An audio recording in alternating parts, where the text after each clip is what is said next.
story. Let's discuss that ourselves as well. As Notre Dame quarterback Tyler Buchner, he was just in the portal. A lot of thoughts were Alabama.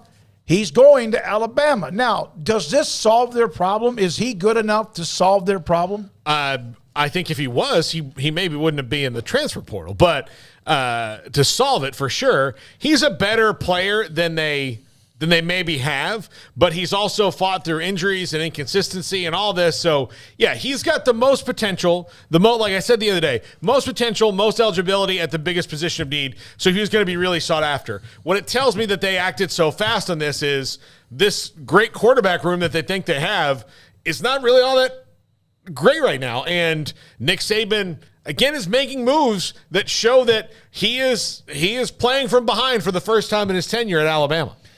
Yeah, I mean, amazing how quickly that came together, huh? Just right away, just boom, there's Bama. I get that they had a need, but, that – and look, he visited there at least, right? So there was at least some connection, but that came across and happened pretty quickly. To some extent, I get it. I mean, on the one hand versus some other guys who jump in the portal, he's not a starter that's suddenly jumping in the portal to go somewhere else. He lost the competition, so he wasn't going to be the starting quarterback, so that's a bit more understandable. But, yeah, I mean, quarterbacks in general at a premium.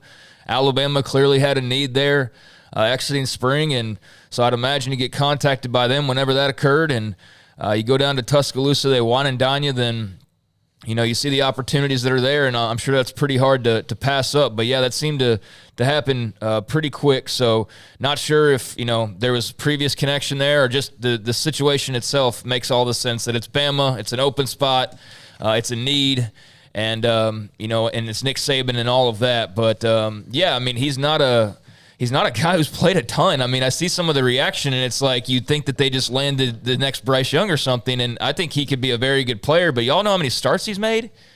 Made 3 starts. Yeah. Like he hasn't made a ton of starts, so he's not a 100% surefire thing the way that it's probably thought of just in general because, Alabama landed this guy from Notre Dame. He must be incredible. He's a good player. He can win some games for them. How much better he can be from when we last saw him, obviously will be up to him and the Alabama staff, and they're pretty good at what they do. So I'm very curious. I'm curious what this means for a guy here from the state of Texas and Jalen Milroe. They got Simpson as well. So be interesting to see kind of just how that room comes along and develops. But I mean, one of the storylines from spring outside of, Dion basically needing to put together an entire team was Alabama in the quarterback spot, and then, various other sprinklings of, Arch Manning is, this or that or whatever.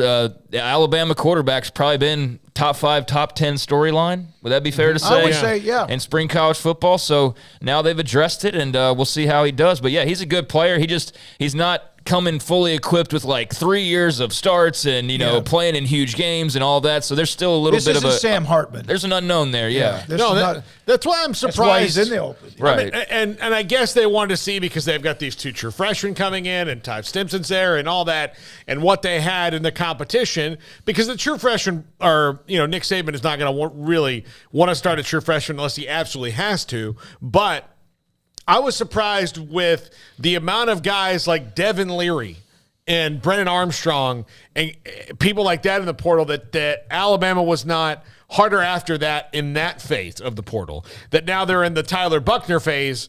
And, this just, I mean, I'm sure I've told you, I think he has a lot of potential and he's all that, but he has not played all that much. And this is just not an Alabama-type move to have 5 quarterbacks in the room. And especially after spring, because you would think that they would like to have had maybe a more veteran presence and had a chance to go through spring, but then they wanted to see what they had. And obviously, does this not, and then we have to break, does this not mean that there is concern at what they saw during spring? I mean, I would think, yeah, it absolutely has to mean that. Yeah, I mean, there's a need there very clearly. They don't make any move they don't have to. I mean, how about this for you? Tyler Buchner was started 3 games, and that's more experience than any other quarterback on their roster. Yeah. So, yeah, I mean, clearly there was a weakness there.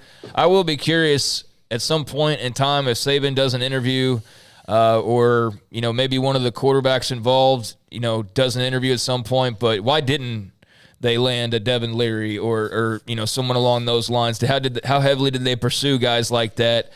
Because it does seem like Buchner's not as much of a surefire thing as maybe some of those guys would have been. And maybe you just thought at the time that you didn't need it. You didn't need somebody, and then after spring you felt differently about it. I'm sure more will be – I guess our next guest can talk a bit more about that, actually. Well, we'll ask him, yeah. Yeah, but, I don't want to take away. It's a good pickup. Buchner could be a hell of a player for them. There's just a lot of question marks there on both sides. So we'll see what happens next season. Kirk McNeil.